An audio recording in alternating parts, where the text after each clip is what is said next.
So this week at Gamma, LSS presented an outline of their product roadmap. And in that roadmap, finally, the most requested item in the history of this game, Precon ready-to-play classic constructed decks. Amidst the celebration, though, some concern: limited print runs. So today I'm going to explain why the limited runs will not be the problem that some think it will be, and we'll talk about this product in general, including some hero speculation. A huge shout out to our channel members for supporting what we do here. If you want to get involved with the channel and the Dice Commando community, please consider joining as a channel member. Remember, these videos are only possible with your support. You can show that support with a like, a subscribe, and by leaving us a comment and sharing your feedback. Community first, and go Commando. Hey there, my flesh and blood friends. Welcome back to Dice Commando and Go Again, a fabulous cast. Thanks for checking in for today's discussion on this newly announced product, the Armory deck, which is, let's be honest, it's the product we've been waiting for since forever. Actually, not since forever, because when WTR came out, they actually were CC legal starter decks. So I guess since those sold out and they didn't do a reprint on those, we collectively as a community have been waiting for some version of a new player-friendly, onboarding-friendly type product, and that's finally what this is going to fill. Now, the background on this was announced this week at Gamma. All right.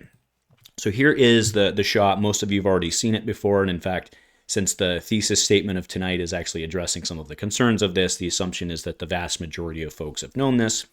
But this, obviously it mentions there, like we already talked about it, most requested product from stores and players. Okay, now the next bullet there is kind of an interesting one, which I want to talk about in a minute. Designed to be competitive at the Armory event level.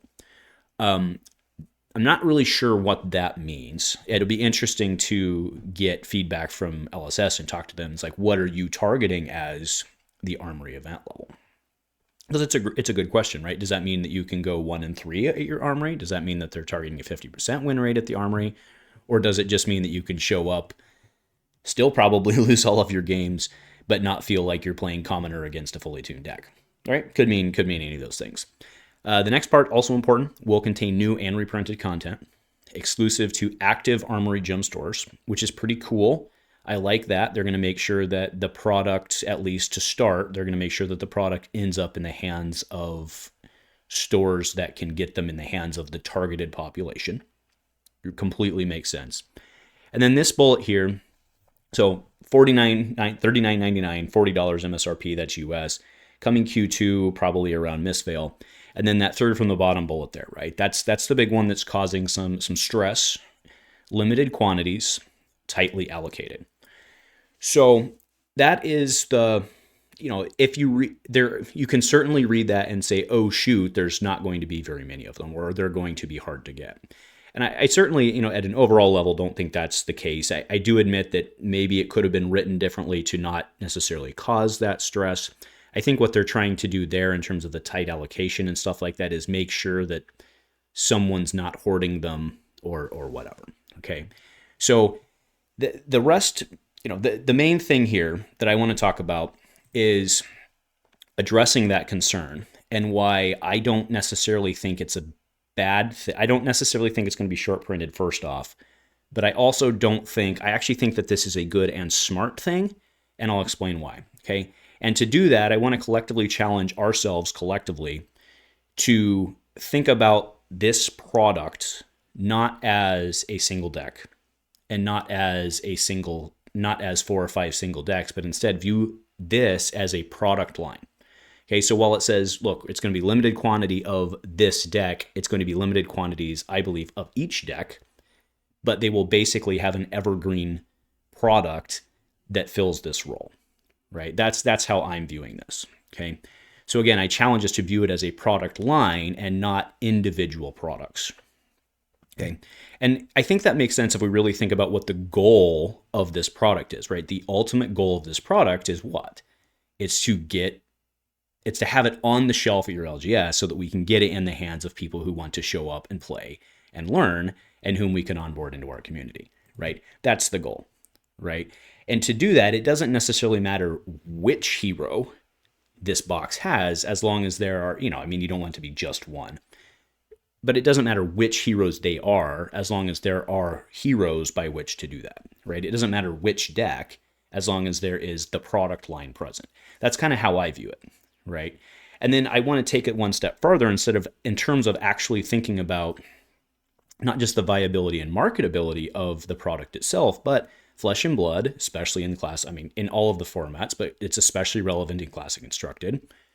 Living Legend Living Legend system exists, right? So as heroes gain points in LL, well, that's very relevant to a product like this, because you don't want to have these products sitting on the shelf and then telling somebody that this is Armory ready when that hero is not legal in the Armory, right? So to say that, well, we're just forever going to print, we're going to print unlimited of an Ira, like, so let's say Ira's in here. Let's print unlimited of Ira. That doesn't make any sense, because eventually that Ira could LL. I mean, could you imagine if they did a Dromai one? People would probably love that, except she's going to LL at some point, right? Like very soon. So you print all this stuff and all of a sudden the heroes get... So I think that's why it makes sense to have this evergreen product line of Armory decks, but the specific product within product line is going to shift over frequently, because they want to make sure that the heroes are legal and relevant within it. And then again, remember, if you're going to pick up, it serves as a starter product.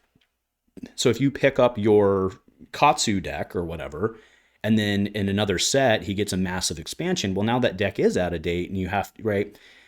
You see, hopefully you see where I'm tracking here, is you want to make sure that this product line stays up to date. The product line itself, right? The line of products as a product line, you want to make sure that it itself stays up to date. And the way you do that is 100,000 decks of this, 100,000 decks of this, 100,000 decks of this, and they just ship right after each other. So that's how I view this. And I think that again is a good thing, because it also let's say you're looking at the shelf and you're like, oh, well, this is the current product they have, but this hero's not only close to LL, but they've been out for 3 years. They're a little boring, whatever it may be, right? Because people want to get in and get the new stuff. Okay, so that's why I see that tracks.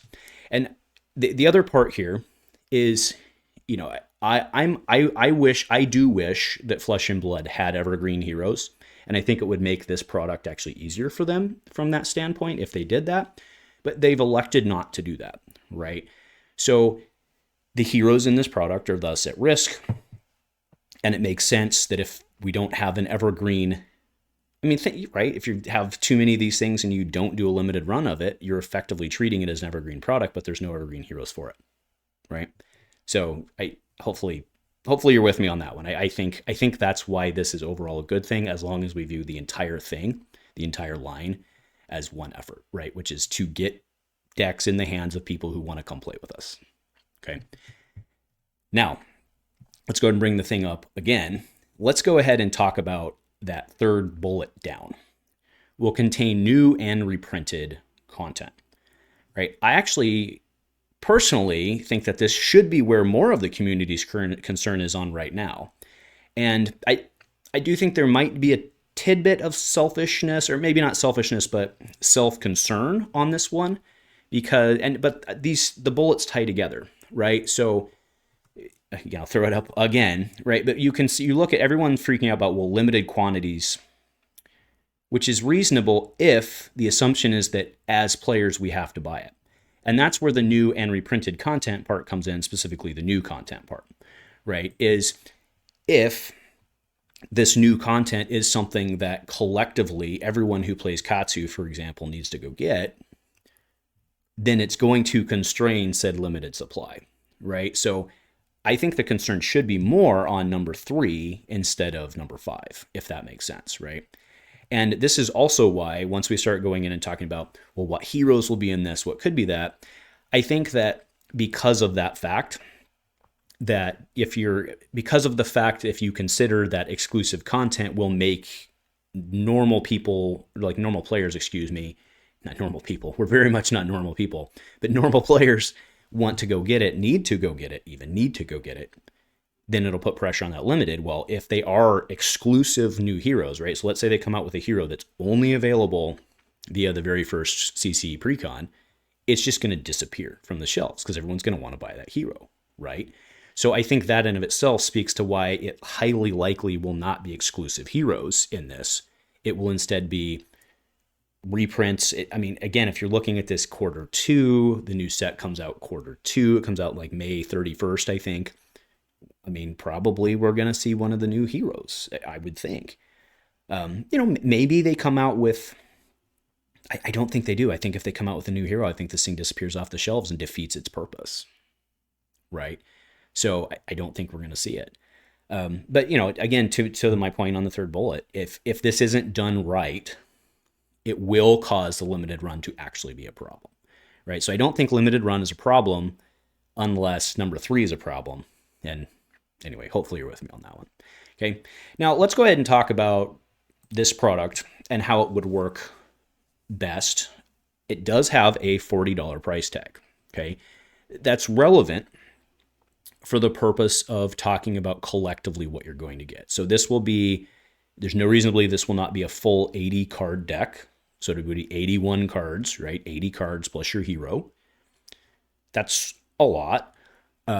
But it's a lot for $40 is a lot for that. So maybe there's something else. Maybe there's not. Maybe you get special treatments, something, whatever. I have to trust that LSS will step up and make it worth collectively the value. So there's that part of it. Also, by the way, do you see how it says CC in the upper left corner? The fact that they're marketing an Armory deck CC, does that potentially indicate that there could be a Blitz version at some point in the future? To be clear, I know we have the Blitz Precon decks, and I get it, but why tag it with CC? Right? If the implication is Armory decks are CC playable, why would you tag this with CC? I mean, I think that's a fair observation, right? So it could very much be in the future that they have Blitz versions of this where, it's a $40 or a $35, in that case, Blitz Precon, but it's fully tuned, right? It's reasonable, right? But in terms of talking the heroes, I mean, I think I already made a pretty solid case for why they won't be exclusive heroes. I think it would just cause too much pressure on, again, what this is trying to be. So in terms of the refresh rate of this product line, it probably tracks that the new heroes from each expansion are going to be inserted into these decks in some form. Now, there are a couple exceptions here that they could use this as a way to introduce heroes that were released as part of like an expansion slot. Okay, and specifically, let's just take a hop back to Dusk Till Dawn. Okay, in order to bring back the 2 talented heroes from Dusk Till Dawn, Prism and Shadow Runeblade Vincent, in order to bring back those 2 talents, they had to, under the old model, they had to release a whole new expansion to do it. Right? Now, sure, that expansion set did support the other classes very lightly, but they had to bring back a whole expansion to focus on those 2. So you could very well release in Mistveil, they could very easily release a new hero in the expansion slot and then support that hero in this deck, right?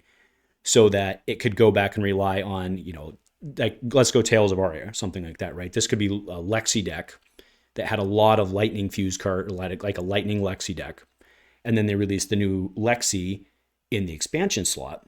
And that way, folks don't need to go get this deck to play Lexi. Lexi would be available in said expansion slot. You track, right? So I think that's one way they could do it. But again, they would have to go hand in hand with a release in the paired expansion. Otherwise, again, you're going to go back to the product run issue or the supply run issue. Right, run on the stores, whatever. Okay, so I think this is really, not only is this good because it's what we wanted, I think this is very manageable, and I don't think the concern of the limited supply is there. I think it probably actually works better if we really think about what this product line is trying to do. Okay, now one last thing, and I'm going to go. We were talking about this last night after we went and got beers after the Armory, and we were talking, and Rick, he brought up a really good point. He said, yeah, what we really need to do is prevent getting from the spot where someone comes in and we're like, yeah, if you want to pick up Flesh and Blood, there's this really great product, go get it online because it's not at the store, right? So that is, he's right. That is I hadn't really considered it. That is basically worst case scenario. Now, hopefully, again, we'll bring up the thing again, exclusive to active Armory gem stores.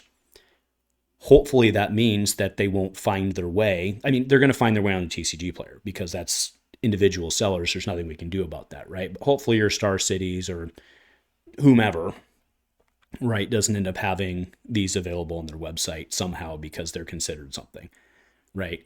Because if there is a high demand for these, say, so, one of them comes out, one of the reprints, or one of the new, sorry, not one of the reprint, or it could be a valuable reprint, but one of the new cards that comes out is like a must have, and that's like the killer hero in the meta. It's presuming, you could presume that these could sell out at the LGSs, and then you have to go get it online. It defeats the purpose of it, right? So that's a very real concern, and something I hope they manage. Again, I think hitting back to probably the only thing that makes that happen is if some baller card comes out. So I think, with the new content, I really hope that's managed well, because I think that's actually the biggest risk to these than not. But either way, as long as there is something like this on our shelves at the Armory or at the LGS, I think this will be a win, right? Regardless of who it is, as long as that hero is not on the shelf and not legal, because then it's effectively not on the shelf, right? So anyway, I'm pretty excited about this. Hopefully you've been typing your feedback as we went, or as we've been going through this. Let me know, are you excited? How do you think the heroes will come out? Do you agree with my analysis in terms of looking at the success of the product line actually being better or not, right? Again, as a new player product, everybody has their own opinions on what this should look like. So let me know. Anyway, folks, that'll do it today. Thanks for joining, and go Commando.